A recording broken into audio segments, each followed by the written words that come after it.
CNS ഫാമിലിയിലേക്ക് ഏവർക്കും സ്വാഗതം. എന്നെ നമ്മളൊക്കെ കണ്ടു ഫേസ്ബുക്കിൽ ഒരു വാർത്ത.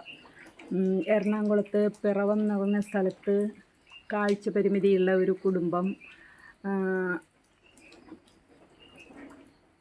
പുഴയിൽ വീണ് മരിക്കുന്നത്. അത് ആത്മഹത്യയാണെന്ന് പോലീസ് പറയുന്നു.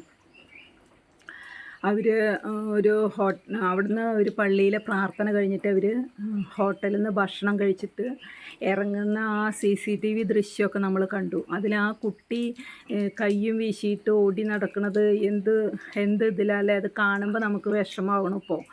കാരണം ആ കുട്ടി വിചാരിച്ചിട്ടുണ്ടാവില്ല ഞാനിപ്പോൾ മരണത്തിലേക്കാണ് പോണതെന്ന്. ആ കുട്ടി പാവം കരുതിയിട്ടുണ്ടാവില്ല. ഓടി നടക്കുന്ന ഒരു കുട്ടി. അപ്പോൾ അവർ മരിക്കാൻ കാരണം എന്ന് പറയുന്നത് എന്താണെന്ന് ശരിക്കും വ്യക്തമായിട്ടില്ല. പക്ഷേ അവർക്ക് സാമ്പത്തിക പരാധീനതകളുള്ള ഒരു കുടുംബമാണ് അവർ.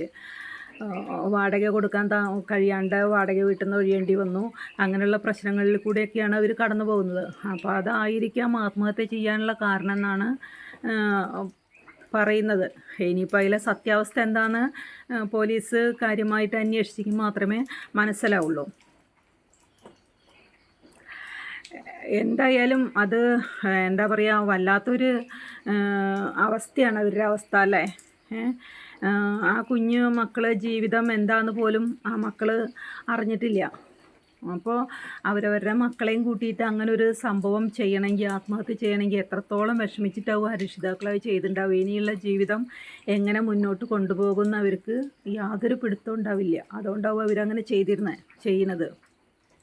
ഇങ്ങനെയൊക്കെ നമ്മളുടെ സമൂഹത്തിൽ നടക്കുമ്പോഴാണ് മരിച്ചുപോയ ആൾക്കാർക്ക് വേണ്ടി സ്മാരകങ്ങൾ പണിയുന്നത് അല്ലേ. നമ്മൾക്ക് അതൊക്കെ ആലോചിക്കുമ്പോൾ ചിരിക്കണോ കരയണോ എന്നറിയില്ല. ആളുകൾ ഇത്രയും ബുദ്ധിമുട്ടുകൾ അനുഭവിച്ചിട്ട് ആത്മഹത്യയിലേക്ക് പോകുന്ന സമയത്താണ് സ്മാരകങ്ങൾ പണിയുന്നത്.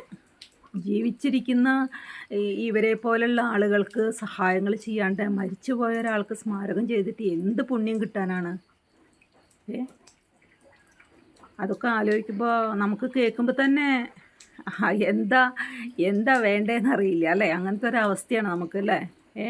ചിന്തിക്കേണ്ട ഒരു കാര്യമാണ് അതൊക്കെ. കാരണം സർക്കാർ മാറ്റി ചിന്തിക്കേണ്ട ഒരു കാലഘട്ടത്തിലേക്കാണ് എത്തിയിരിക്കുന്നത്. അപ്പോൾ ഇങ്ങനെയുള്ള എത്ര ഫാമിലികളാണ് ഇപ്പോൾ ഇങ്ങനെ ആത്മഹത്യ ചെയ്യുന്നത്. അപ്പോൾ അവർ നേരെയൊക്കെ ഒന്ന് കണ്ണ് തുറക്കുക. മരിച്ചുപോയ ആൾക്കാർക്ക് വെറുതെ പ്രേതമന്ദിരങ്ങൾ ഉണ്ടാക്കി വയ്ക്കാതെ കണ്ട് ആ കുഞ്ഞു കുട്ടിയൊക്കെ നടന്നു പോണ ആ രംഗം കാണുമ്പോൾ നമുക്ക് ആർക്കും മനസ്സിന്ന് ആ രംഗം ഒഴിഞ്ഞു പോവില്ല. എത്ര വേദനയോട് കൂടിയിട്ടാവുക അവർ ആ മക്കളേനെയും കൊണ്ട് ആത്മഹത്യ ചെയ്തിട്ടുണ്ടാവുക.